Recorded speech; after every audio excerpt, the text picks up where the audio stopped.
Okay, let's unpack this. We've been digging through a huge pile of data, IIHS, NHTSA, Consumer Reports, all for the 2025 and 2026 cars. Yeah. And I've got to say, my whole mental model of a safe car is, it feels completely out of date. I still think, heavier is better, more steel. That's the old way of thinking, for sure. You're talking about passive safety. Right. How well the car crumples. But that's just table stakes now. The whole game for 2026 is active safety. Avoiding the crash in the first place. Exactly. The goal isn't just to survive it. It's for the car's computer to see it coming and stop it from ever happening. But we've had automatic braking for years now. Yeah. So why this sudden huge shakeup in the rankings, it's like a great filter, just wiped out half the cars that used to be at the top? It was two specific things. First, nighttime pedestrian detection. Yeah. Your basic cameras just don't work well in the dark. So to pass now, you need sensor fusion. Combining radar and cameras. Right. And second, and this is the big one, the updated moderate overlap test. This is the one focused on the backseat, yeah. Exactly. For years, all the focus was on the driver. Now, the IIHS puts a dummy in the back that's, say, the size of a 12-year-old. And they found this terrifying trend. Submarining. Submarining. That's when the passenger slides under the lap belt on impact. You got it. The belt rides up and cuts right into the internal organs. It's a massive injury risk. And that one test knocked out a ton of previously safe family cars. So let's talk about the survivors. For sedans, the data is all pointing to the 2026 Toyota Camry. They're calling it the midsize sovereign. But why? It's not a luxury car. And that's exactly why it wins. It's what we call the democratization of safety. Meaning it's standard. Right. You don't have to buy the top-tier trim.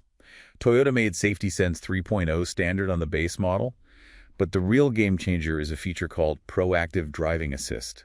I saw that. Is that just a fancy name for lane keep assist? No, and the difference really matters. Lane Keep Assist yells at you after you make a mistake. It beeps. It jerks the wheel. Yeah, it's reactive. Proactive Driving Assist is subtle. The camera scans the road, and it might add gentle braking as you go into a curve, or just imperceptibly slow you if you're closing in on another car.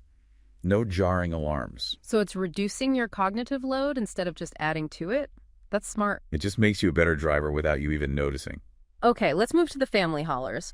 If I'm worried about that submarining issue for my kids, where should I be looking? The Kia Telluride. It kept its gold standard title because Kia actually engineered a solution for that back seat problem. Which was? Seatbelt pretensioners in the rear. Wait, explain what that is. What does a pretensioner actually do? It's a tiny explosive charge in the seatbelt mechanism. In the milliseconds before an impact, it fires and instantly retracts all the slack from the belt.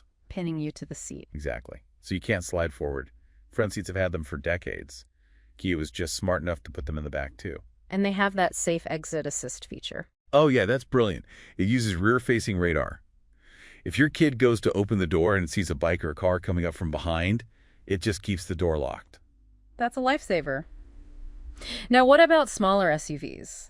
The Subaru Forester is getting a lot of attention for something called a third eye. Is that just marketing talk? No, it's a real hardware change. Most systems have a narrow field of view, right, for seeing far down the highway. Sure. Subaru added a third wide-angle mono camera. Its only job is to watch the periphery, so it sees that pedestrian stepping off a curb way sooner than a standard camera would. Okay, let's get to the heavy hitters, the trucks. Tesla's Cybertruck.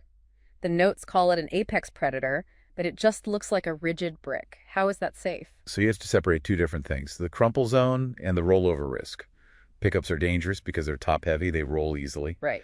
The Cybertruck has a massive battery pack in the floor and that heavy steel exoskeleton. Its center of gravity is ridiculously low, like sports car low. The data here says it has a 12.4% rollover risk.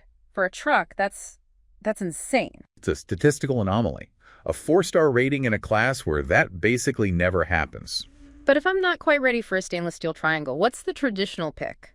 The Toyota Tundra. Yes, and it comes back to that same idea of democratizing safety.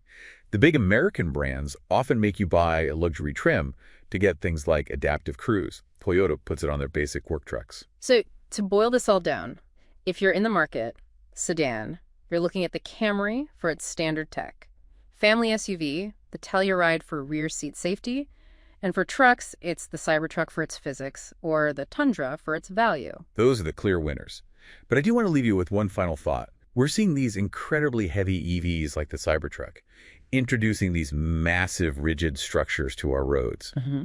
And while they're amazing at protecting the people inside them, you have to ask, are we starting a new safety arms race where protecting yourself comes at the expense of the small car you might hit? It's this question of mass incompatibility, and we're going to be grappling with that for a very long time.